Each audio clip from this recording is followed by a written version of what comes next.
Don't pick up the phone, you know he's only calling 'cause he's something wrong with you. Don't let him know I said that you're not getting free. Don't be afraid, you know you're gonna wake up in his bed in the morning. Assalamualaikum warahmatullahi wabarakatuh. Halo semuanya, perkenalkan nama saya Nini Purwanti. Pada kesempatan dan video kali ini saya akan membahas mengenai topik yang sangat menarik, yaitu hubungan hukum Islam dan juga negara. Kita akan membahas dua hal utama yang sangat penting.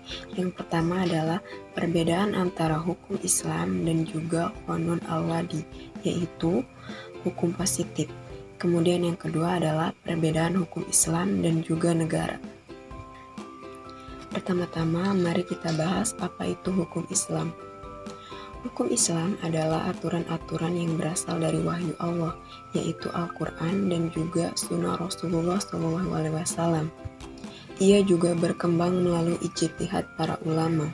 Tujuannya yaitu adalah untuk menjaga maqasid al-syariah, yaitu menjaga agama, jiwa, akal, keturunan, dan juga harta. Hukum Islam berlaku transenden, universal, dan berlaku sepanjang masa. Meskipun tidak selalu dijadikan hukum resmi negara, bagi umat Islam hukum ini wajib dan tetap harus dipatuhi. Lalu apa itu Qanun al-Wadi? Qanun al-Wadi adalah istilah untuk hukum buatan manusia, untuk hukum positif yang ditetapkan oleh lembaga legislatif negara. Tujuannya adalah untuk menjaga ketertiban dan keadilan dalam kehidupan bernegara.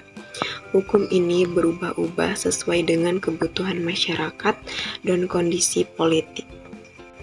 Jadi, apa perbedaan antara hukum Islam dan juga Qanun al-Wadi?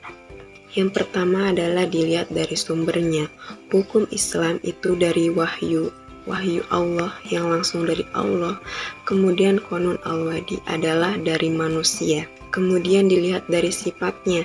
Hukum Islam bersifat ilahiyah dan tetap, sedangkan Qanun bersifat duniawi dan fleksibel. Kemudian dilihat dari kekuatannya, hukum Islam mengikat secara moral dan agama, sedangkan Qanun mengikat secara legal dan juga formal. Sekarang kita akan membahas poin yang kedua, yaitu bagaimana hubungan antara hukum Islam dan negara.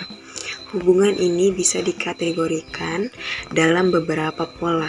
Yang pertama adalah integratif. Dalam pola ini, hukum Islam menjadi sumber utama negara, dan agama menyatu. Contohnya, Arab Saudi dan Iran yang menerapkan syariat Islam dalam hampir seluruh aspek kehidupan hukum. Kemudian yang kedua adalah subordinatif. Hukum Islam diakui, tapi di bawah kendali negara, yang artinya hukum Islam berlaku hanya jika sesuai dengan hukum nasional. Contohnya adalah Indonesia. Di Indonesia, hukum Islam berlaku dalam hal tertentu seperti pernikahan, waris, zakat, namun tetap mengacu pada sistem hukum nasional dan Undang-Undang 1945. Kemudian yang ketiga adalah sekuler. Dalam sistem sekuler, agama dan negara dipisahkan. Hukum Islam tidak diakui dalam sistem hukum nasional. Contoh yang paling terkenal adalah Turki modern pasca reformasi Kemal Atatürk, yang sepenuhnya meninggalkan hukum Islam dari sistem hukumnya. Kemudian yang keempat adalah dualisme sistem. Di beberapa negara ada pemisahan tapi juga pengakuan terhadap hukum Islam. Misalnya, hukum pidana dan hukum perdata diatur oleh negara, tapi hukum keluarga atau ibadah mengikuti hukum agama. Contohnya, Nigeria atau India yang mengizinkan komunitas Muslim menjalankan hukum Islam di bidang tertentu. Hubungan antara hukum Islam dan negara sangat tergantung pada sistem politik, budaya, sejarah masing-masing negara. Perbedaan antara hukum Islam dan Qanun al-Wadi menunjukkan bahwa keduanya mempunyai dasar dan tujuan yang berbeda, tetapi bisa bersinergi untuk mewujudkan keadilan.